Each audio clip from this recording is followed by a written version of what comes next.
Throat tight, that's definitely Colby. They watched as Colby approached a multi-story building and disappeared from the camera's view. Detective OOA clicked to another file. This is from a different angle, a business security camera from across the street, lower quality, but watch. The new footage showed Colby wheeling her bicycle right into the building's entrance. Irene nodded. We always did that, took the bikes inside so they wouldn't get stolen. Too many had gone missing from outside even. With locks, here's where it gets concerning. Detective Ua said. He fast-forwarded through the footage, the time stamp spinning through the hours. Watch the entrance. This is real time, not sped up. They watched 5 o'clock p.m. past, then 6 a.m., 700 a.m.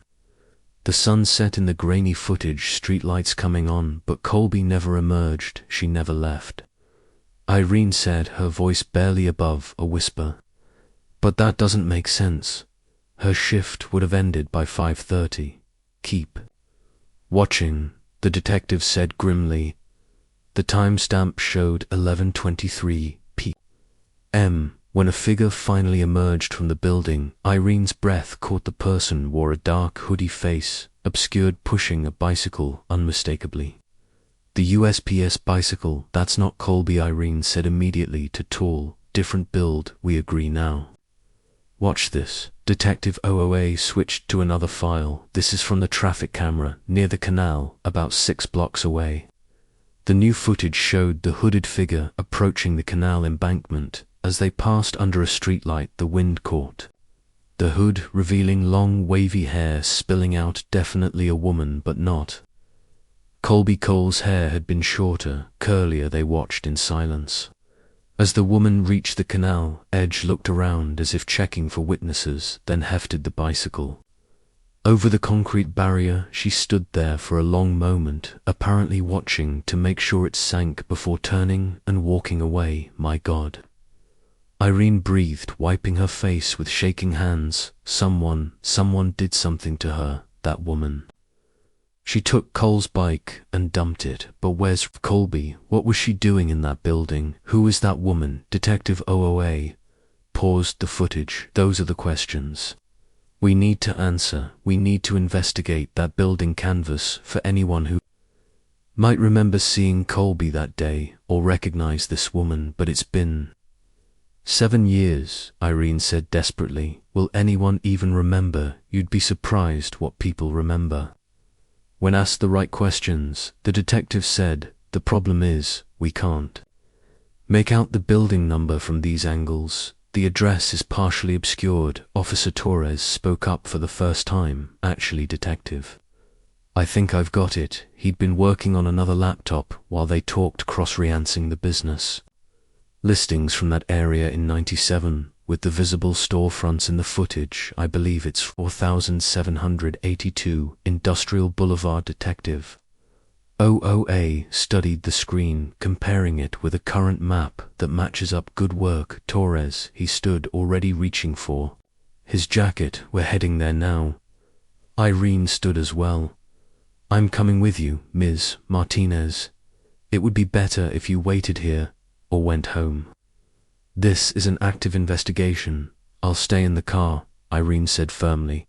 I won't interfere, but I need to see the place where my sister was last seen alive. Please. The detective studied her for a moment, then nodded. You stay in the vehicle if this becomes a crime scene. I can't have civilians contaminating potential evidence. I understand. They left the interview room, Officer Torres staying behind to continue analyzing the footage. Detective Ua led the way to the parking lot. Irene following. She glanced at her car. With all the boxes still inside, Irene climbed into her car and followed the detective out of the police station. The image of that hooded woman dumping Cole's bicycle kept replaying in her head. Who was she? What had happened in that building? And the question that terrified her most was Colby already dead when that woman left with her bicycle? Detective Ua's Crown Victoria pulled up to 4782 Industrial Boulevard. followed closely by the patrol unit. Irene stared up at the building, a 6-story apartment complex with faded beige stucco and small balconies. On each unit, it looked unremarkable, like dozens of other apartment buildings throughout the Rio Grande Valley. "Remember, you stay here," Detective Uwa said firmly as he stood outside Irene's car. Irene nodded, but as she watched the detective and 2 uniformed officers stride toward the building entrance, something nagged at her memory. The street name, Industrial Boulevard. Where had she seen that recently? Then it hit her: Josephine's package. Her heart suddenly racing, Irene twisted in her seat and grabbed the box. From among Cole's belongings, she fumbled for the shipping form in her pocket. Unfolding it with trembling fingers, the sender's address stared back at her: for 782 Industrial Boulevard, apartment 5114, the same building, the exact same building where Colby was last seen alive. Without thinking, Irene grabbed the package and got out of the car. She had to tell Detective Uwa. This couldn't be a coincidence. She hurried through the building's entrance into a modest lobby with cracked tile floors and a reception desk where the officers were already speaking with an older woman behind the counter. Detective Uwa turned as she entered, his expression stern. "Ms. Martinez, I told you to stay in the vehicle." "Wait, please, look at this." Irene held up the package, her words tumbling out. "This belongs to Robbie's new girlfriend, the woman I met this morning who's pregnant and just moved in with him. Her name is Josephine, and she gave me this to ship to her mother. But look at the sender address." Detective OOA took the shipping form, his eyes sharpening as he read it. "This is the same address, apartment 514. Josephine had short hair though," Irene added quickly. "Not like the woman in the surveillance video with the long wavy hair." The receptionist, a woman in her 60s with carefully styled grey hair and a name tag reading. Dolores looked up with interest. "Did you say Josephine?" "Josephine Miller. You know her?" Detective Uwa asked immediately. "Of course, such a sweet young lady. I just saw her this morning, actually loading all her boxes into her car, moving in with her boyfriend," she said. "Did she have short hair?" Irene asked. Dolores laughed. "She does now. Just cut it all off a few days ago. Such a shame. She had the most beautiful long hair all the way down to her waist, dark and wavy. I told her she'd regret cutting it, but she said she needed a change, new life, new look, something like that." Detective Uwa exchanged glances with Officer Mendez. He pulled out a folder and showed Dolores several printed stills from the 1997 surveillance footage. "Ma'am, can you tell me if this figure in the hoodie could be Josephine Miller?" Dolores squinted at the grainy images, adjusting her reading glasses. "Well, it's hard to say for certain. The hoodie is so big and you can't see the face. The hair looks similar to how Josephine's used to be," but she shrugged apologetically. "I couldn't swear to it in court or anything." "How long has Ms. Miller lived here?" Detective Uwa asked. "Oh goodness, must be going on 8 years now. She was just a young thing when she first moved in, maybe 22 or 23, always paid her rent on time, never any trouble." "Do you have surveillance cameras?" Officer Mendez asked. "We do now, had them installed in 2000 after some break-ins, but before that." Dolores shook her head. "No, nothing." "Then we need to see your footage from 2000 onward," Detective Uwa said, "particularly any footage of Ms. Miller." Of course. The security office is right through here." The cramped security office barely fit all of them. Dolores sat at the computer, pulling up the archived footage as directed. The hours began to blur together as they fast-forwarded through years of mundane comings and goings. Dolores helped by noting the times. Josephine typically left for work in the mornings and returned in the evenings there. Officer Mendez said suddenly. October 2000. Back it up on the screen. They watched a younger Josephine Miller exit the elevator and walk through the lobby. She wore jeans, a t-shirt, and an oversized dark hoodie, the same style, the same color as the one from 1997. Can you freeze that? Detective OOA asked. He pulled out the printed stills again, comparing them side by side with the monitor. Same hoodie look, at the pocket placement, the drawstrings. Lots of people have dark hoodies, Dolores said, uncertainly, but not everyone lived in this building in 1997 and still had the same hoodie 3 years later, the detective replied. He turned to Dolores. We need to examine Ms. Miller's apartment. I can't just let you in without a warrant. We'll get one. Detective Ua said. He turned to Officer Mendez. Call Judge Patterson, explained the situation. We need that warrant ASAP. Do you have Ms. Miller's contact information? He asked. Dolores, of course. She returned to the front desk and pulled out a resident directory. Here we are, Josephine. Miller apartment, 514. She rattled off a phone number, Detective. Ua dialed it immediately, putting it on speaker. The phone rang once, twice, then went to a generic voicemail. He hung up and looked at Irene. What's Robbie Delgado's number? Irene recited it from memory, her mouth dry. This was happening too fast. Josephine. Robbie's pregnant girlfriend, somehow connected to the building where Colby disappeared. The same hoodie, the long hair recently cut short. The phone rang. On the third ring, Robbie's familiar voice answered. Hello, Mr. Delgado. This is Detective eerily. OOA with the police department. Are you with Josephine Miller right now? Yeah, she's right. Here is something wrong. But before the detective could respond, they heard a woman's voice in the background, urgent and sharp. We're late for the doctor's appointment, honey. We need to go now. There was a rustling sound like the phone being grabbed, and then the line went dead. Detective Ua immediately tried calling back, but it went straight to voicemail. His expression was grim as he looked at his team. We need to get to them now. What about the package? Irene asked, still clutching the box Josephine had given her. We'll secure it as evidence. Detective Ua took the box carefully. We'll open it once we have Ms. Miller in custody.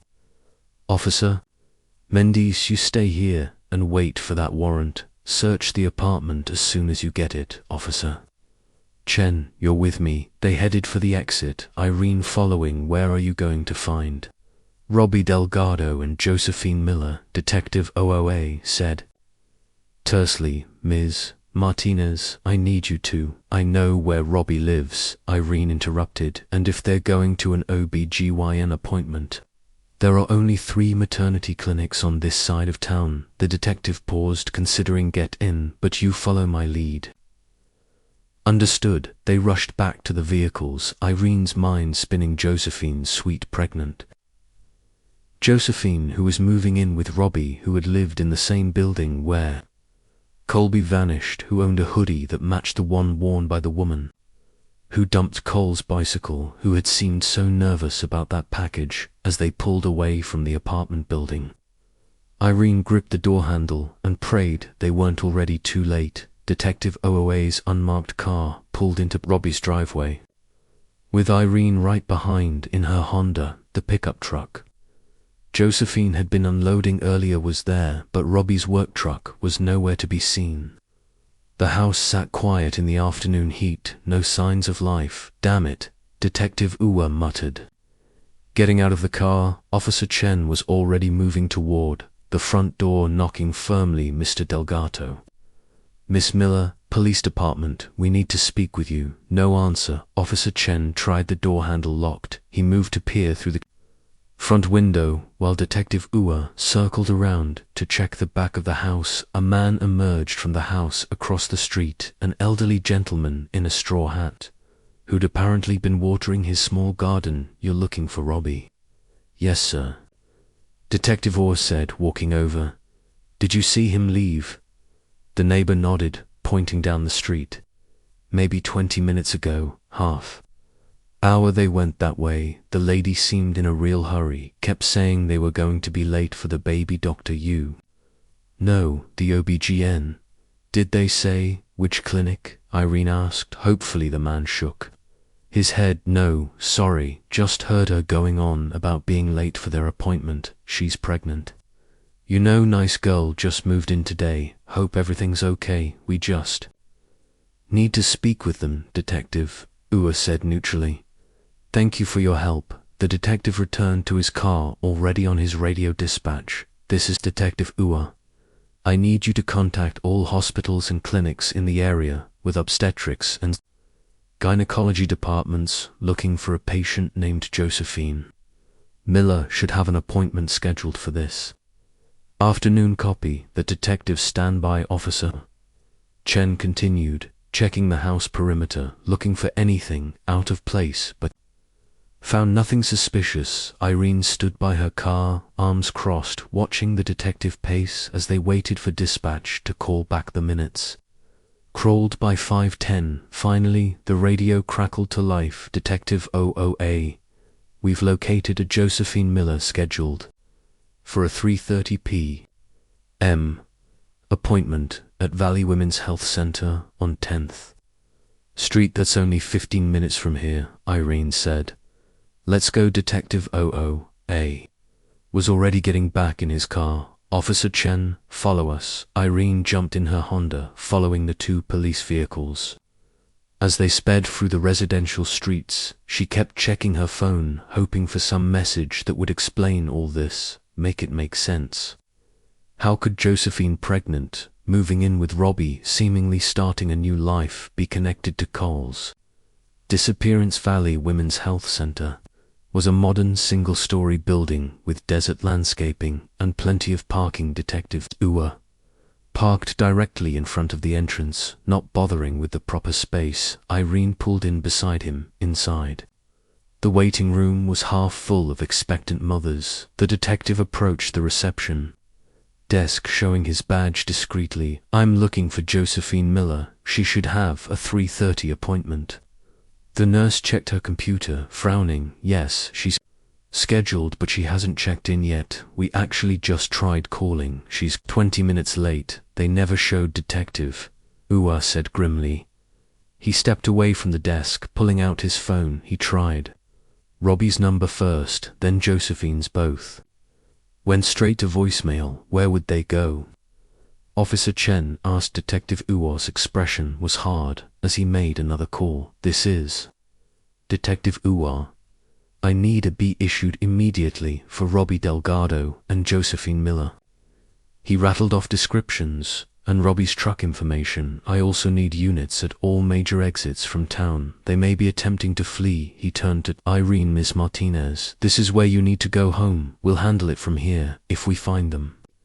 If there's any news about your sister, I'll contact you immediately, but no buts. This could be dangerous. Go home, lock your doors, and wait for my call. That's the best thing you can do right now. Irene wanted to argue, but she could see the steel in his expression. Okay, you'll call me the moment I know anything. Reluctantly, Irene walked back to her car. She sat there for a moment, watching Detective Ua and Officer Chen conferring by their vehicles, then started the engine. The drive home felt surreal this morning. She'd been delivering mail, living her quiet routine now.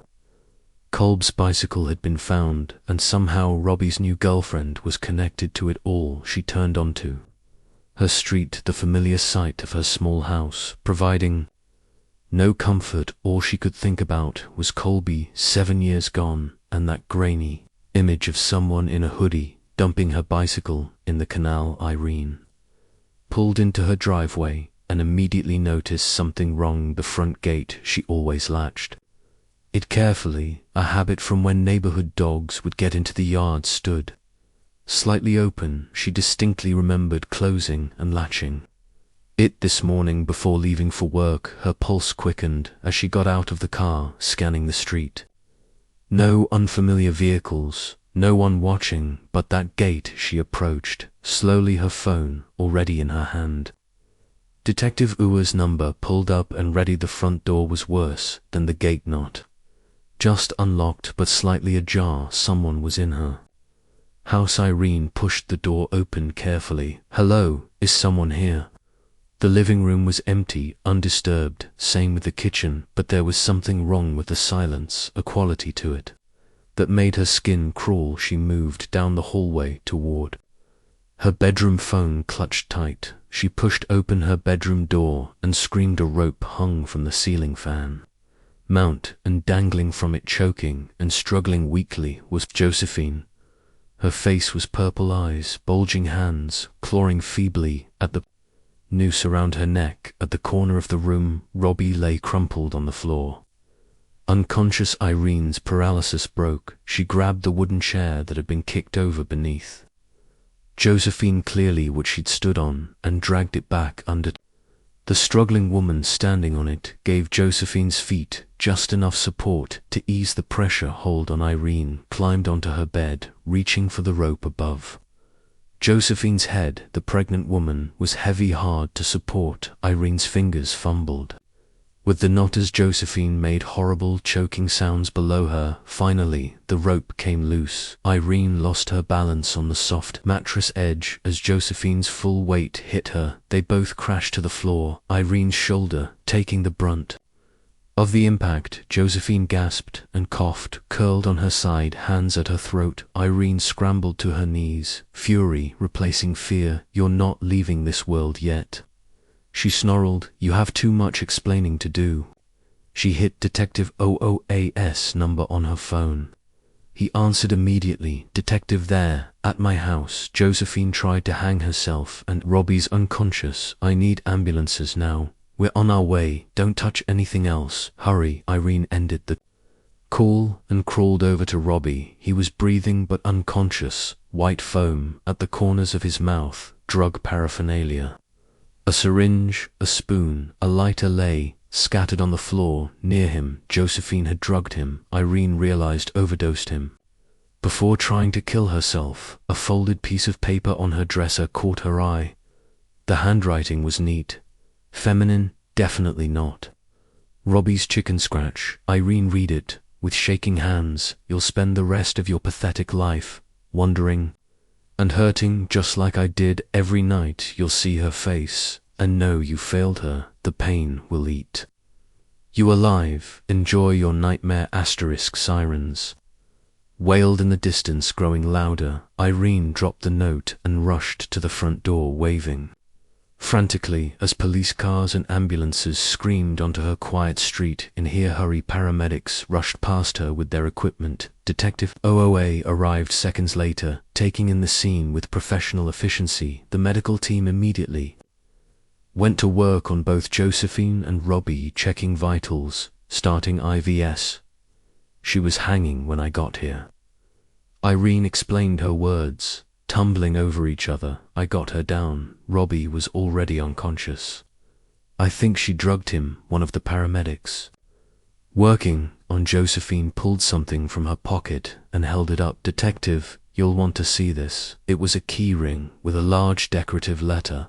"See Cole's keys." Irene recognized them instantly. "Those are Cole's," she whispered. "That's her key ring. She must have used them to get in here." Detective OOA bagged the keys as evidence, his expression grim. "Did you ever notice any signs someone had been in your house? Anything moved or missing?" "No, never. I had no idea the paramedics had Josephine and Robbie on stretchers now." The lead EMT approached Detective OOA. "We need to transport immediately. The woman's pregnant and her vitals are unstable." The man ingested a significant amount of opioids. "Go," Detective OOA said. "We'll follow." Irene watched